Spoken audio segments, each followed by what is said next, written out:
Welcome to Momentum Academy. 12th class Maths 2 Maharashtra Board.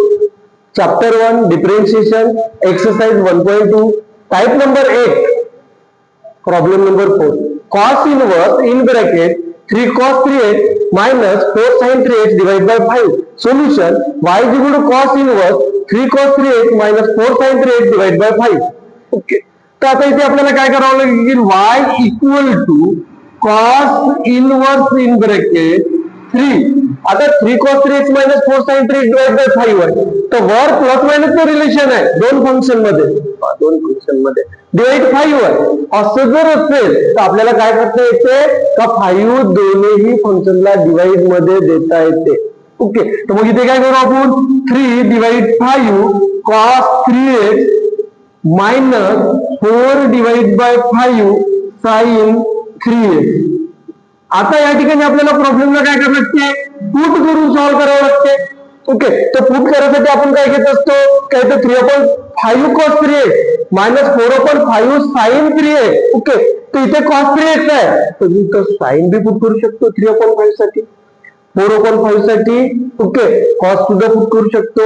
Okay. तर आता इथे काय करू आपण 3/5 cos 3x minus 4/5 sin 3x आहे तर सबस्टिट्यूट करूया पुट करू. काय पुट करायचं आपल्याला 3/5. Okay. So is equal to cos t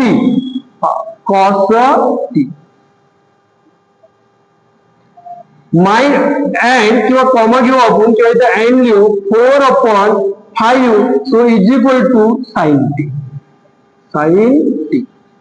sin t घेतल्यानंतर काय करायचं असते आपल्याला का sin square t plus cos square t equal to 1. Okay. तर sin ची आणि cos ची व्हॅल्यू पुट करून रिझल्ट 1 येते का ते चेक करायचं असते. तर सर्वात पहिले ते आता आपण काय करणार sin square t plus cos square t so is equal to sin t. काय घेतलं sin t साठी 4/5 साठी sin t घेतलं आपण. तिथे काय घेणार आपण 4/5 sin ला स्क्वेअर आहे तर ब्रॅकेटला स्क्वेअर प्लस इथे 3/5 ब्रॅकेट स्क्वेअर. आता याला आपण सॉल्व्ह करू. ओके. रिझल्ट 1 आला पाहिजे. सो इज इक्वल टू 4 चा स्क्वेअर 16 5 चा स्क्वेअर 25 प्लस 3 चा स्क्वेअर 9 आणि 5 चा square 25. So is equal to denominator same आहे दोन्ही फ्रॅक्शन आहे प्लस मायनस चा रिलेशन आहे तर मग आपण न्यूमरेटरची ऍडिंग करत असतो. Denominator right 1 time. So equal to 16 plus 9 किती होते 25. So divide by 25 so is equal to 1. का sine square t plus cos square t equal to काय होते 1 होते.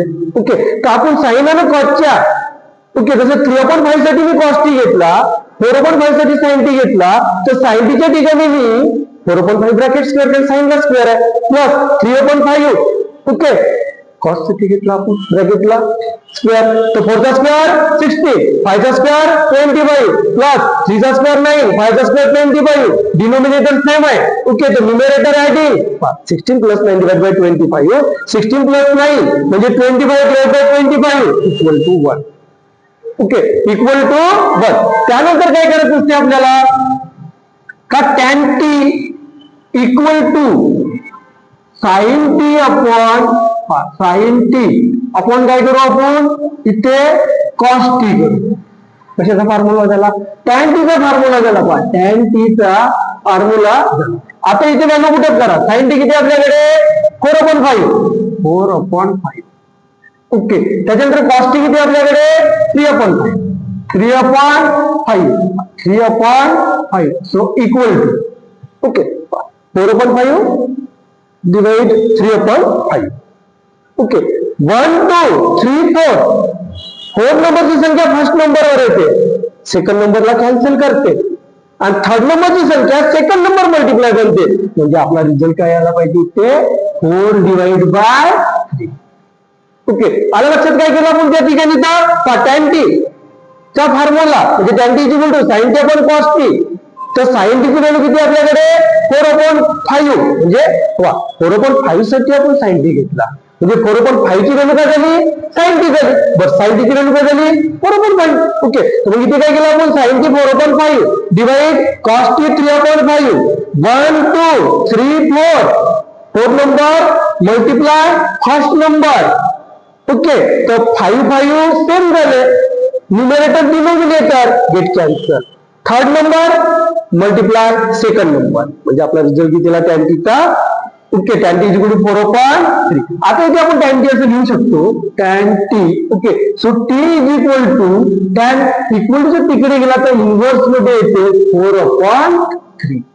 tan इक्वल टू तिकडे जर रिप्लेस झाला तर काय येते, ओके, tan इन्व्हर्स 4/3. आता 4/3 घेतल्यानंतर काय करणार आपण इथे, का आपला जो मेन प्रॉब्लेम आहे y, so equal to y equal to, okay, काय घ्यावं लागेल आता y इक्वल टू घेतल्यानंतर, cos inverse in bracket. Okay, cos inverse in bracket 3/5. काय घेतलंय 3/5 साठी, cos t घेतलाय, cos t into cos 3x. Okay, minus 4/5 साठी sin t. ओके, आणि sin 3x. So y equal to cos inverse, आता cos t into cos 3x आहे, तुम्ही cos 3x समोर घेऊ शकतो. ओके, तुम्ही ते काय करणार, cos 3x समोर घेणार. डायरेक्ट काय घेता येते आपल्याला, cos t minus sin 3x into sin t. Okay, आता काय लागेल आपल्याला, फॉर्म्युला कोणता, किती फॉर्म्युले पाहतो आपण इथे, 4 फॉर्म्युले पाहतो. कोणते 4 फॉर्म्युले पाहतो आपण, ओके, आपण sin a plus b, sin a minus b, cos a plus b आणि cos a मायनस b. म्हणजे हा जो टाइप नंबर 8 आहे, टाइप नंबर 8 आहे एक्सरसाइज 1.2 मधला, हा या फॉर्मॅटवर डिपेंड आहे. इथे असा प्रॉब्लेम राहील का, तिथे science T plus cos T, इथे जे व्हॅल्यू घेऊ आपण व्हॅल्यू घेऊ, म्हणजे 3/5 4/5. ओके, याला जर या फॉर्म्युल्यामध्ये पुट केलं तर आन्सर 1 आला पाहिजे. ओके, हा एक फॉर्मॅट झाला, लक्षात आला. आणि या फॉर्मॅट पाहून आपल्याला याच पद्धतीने प्रॉब्लेम सॉल्व्ह करायचा आहे. तिथे काय करू आपण, y equal to to is equal to. Okay, आणि बघा sin a plus b, formula काय येते, sin a into cos b plus cos a into sin b. याचा formula sin a minus b, फक्त प्लस आहे तिथे मायनस घ्यायचा, sin a into cos b minus cos a into sin b. आता cos a plus b चा formula काय, cos a into cos b minus sin a into sin b. आणि cos a minus b चा formula काय, cos a into cos b plus sin a into sin b. ह्या 4 फॉर्म्युलेच्या वेळेस पूर्ण type आहे. Sine आणि कॉस असेल, संख्या कोणती आहे, पण संख्या त्याची, त्याच्या आन्सर 1 आहे. साइन आणि कॉस, साइन आणि कॉस. ओके, तर इथे पहा का sin a plus b, sin a minus b, cos a plus b, cos a minus b. Okay, तर आता इथे cos a into cos b minus sin a into sin b, कोणता formula use व्हायला पाहिजे, मायनस आहे ना, minus आहे तर प्लस. पहा इथे प्लस आहे तर फॉर्म्युल्यामध्ये प्लसच राहणार, इथे मायनस आहे तर मायनसच राहणार. म्हणजे इथे काय घेतलं आपण, sin a into cos b plus cos a into sin b. sin a minus b equal to sin a into cos b minus cos a into sin b. But cos a plus b equal to cos a into cos b minus sin a into sin b. कारण इथे plus आला, but cos a minus b चा cos a into cos b, okay, plus sin a into sin b. इथे plus असेल तर फॉर्म्युल्यामध्ये minus येते, इथं minus आहे तर फॉर्म्युल्यामध्ये प्लस येते. म्हणजे ठीक केलं तर आपल्याला फॉर्म्युला थर्ड नंबरचा घ्यायचा इथे. मग इथे काय घेऊ आपण, cos inverse, okay, bracket cos 3x plus t bracket close, cos a plus b. म्हणजे आता काय झाला, 3x आणि t पाहायचा अँगल आहे तो पूर्णच घ्यायचा असते, आणि अँगलच त्याचा आन्सर राहते, अँगलच त्याचं आन्सर राहते. अँगल मध्ये जो बी काही असेल ते त्याचा आन्सर येते. ओके, तर cos a into cos b minus sin a into sin b. So cos 3x plus t, याचा काय झाला, फॉर्म्युला बनला. ओके, म्हणजे हा जर क्वेश्चन झाला हे आन्सर राहणार, हा जर आन्सर झालं तर हा क्वेश्चन राहणार. ओके, आता हा क्वेश्चन आहे आपण आन्सर लिहू त्याचं. म्हणजे फॉर्म्युला काय इक्वल टू आहे ना, L is equal to RHS. Okay, मग इथे काय करू आपण, y cos inverse cos get cancel, 3x plus t. बस आपल्याकडे t ची व्हॅल्यू फाइंड केलेली आहे, आपण ते पुट करून टाकू. So y is equal to 3x plus okay काय झालं आपल्याकडे tan इनवर्स 4/3. आता आपला प्रॉब्लेम डिफरन्शिएट करण्याला एक झाला. आता आपण डायरेक्ट डिफरन्शिएट करू. Differentiate with respective to x. So d upon dx y is equal to 3 constant d upon dx x plus d upon dx tan inverse 4/3. Okay, so y का derivative dy upon dx, so is equal to 3x का derivative 1 plus tan inverse 4/3 का derivative 0. कारण xy multiply divide मध्ये नाही आहे, ते constant आहे. कोणती संख्या हो, इथे कॉन्स्टंट आहे. तो कॉन्स्टंट का डेरिवेटिव काय असते, कधी बी 0 असते. म्हणजे तिथे काय घेऊ आपण, dy upon dx so is equal to 3 into 1 म्हणजे 3. आणि प्लस मायनस मध्ये आपण 0 लिहितले तर 0 कॅन्सल होऊन जाते. ओके, तर हा आपला रिझल्ट आला. आपला काय आला, रिझल्ट आला. ओके, 2 मिनिटं तरी पुन्हा लक्ष द्या. प्रॅक्टिस परफेक्ट बनवते. ओके, पुन्हा आपण जेव्हा वेळा ते रिपीट करू तेवढ्या आपल्या दिमागामध्ये ते पक्क होणार. ओके, टाइप नंबर 8 फोर्थ नंबरचा problem. Okay, cos inverse in bracket 3 cos 3x minus 4 sin 3x divided by 5. Solution, problem write as it is. Okay, so y is equal to cos inverse 3 cos 3x minus 4 sin 3x divided by 5. Numerator मध्ये minus 2 sign आलं, म्हणजे इथे दोन function आहे, divide मध्ये एकच आहे.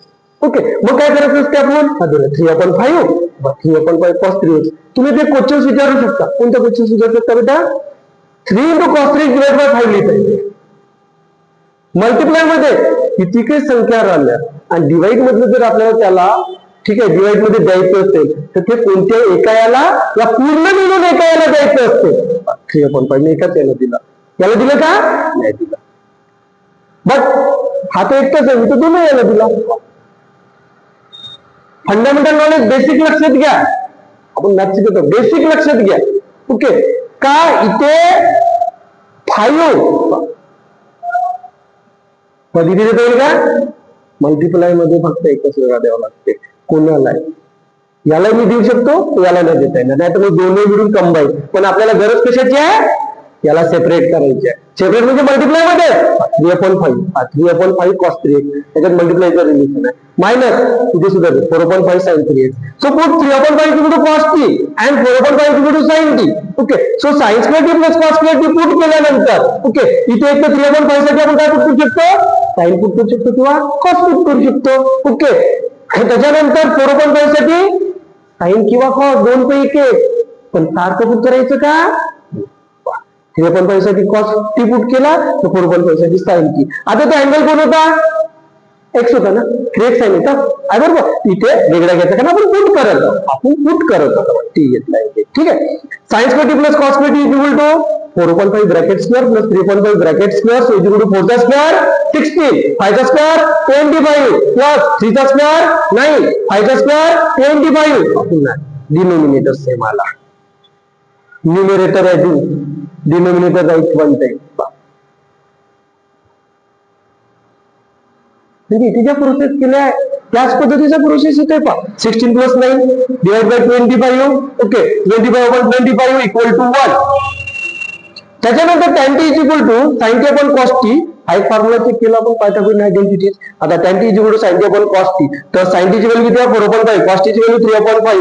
1 2 3 4 4 number multiply first number, मग इथं 5 into 4 आला तर 5 first and second cancel, same आहे तर 5 गेट कॅन्सल. ओके, हा किती नंबर वर आहे, थर्ड नंबर वर, तर third number multiply second.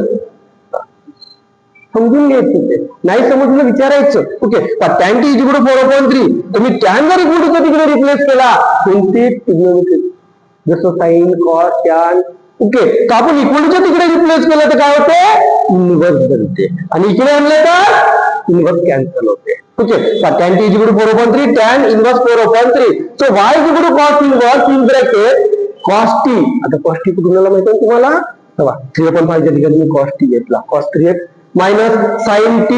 Okay, 4/5 च्या ठिकाणी sin t घेतला, इथे पुट केले आपण ते. Okay, so y is equal to cos inverse cos 3x पण इथे डायरेक्ट घेऊ शकतो तो कसं घ्यावं लागलं असतं आपल्याला t+3 काय घ्यावं लागलं असतं t+3x घ्यावं लागलं असतं मी काय केलं cos 3x ला समोर घेतला cos t नंतर घेतला minus okay sin 3x sin t okay आणि त्याच्यानंतर मी फॉर्म्युला चेक केलाय ते cos a plus b cos into cos b okay minus sin a into sin b cos a into cos b minus sin a into sin b तर मग इथे काय येणार cos angle 3x plus t okay so cos inverse cos get cancel 3x plus t so y is equal to 3x plus t ची value किती find केली आपण t is equal to tan inverse 4/3 okay आता problem differentiate करण्याला like झाला तर differentiate with respect to x d upon dx y is equal to d upon dx 3 constant घेतला d upon dx x plus d upon dx tan inverse 4/3 3 x चा derivative 1 tan inverse 4/3 चा constant function 0 so 3 into 1 म्हणजे 3 okay 0 काय झाला cancel याची गरज नाही so dy upon dx is equal to 3 right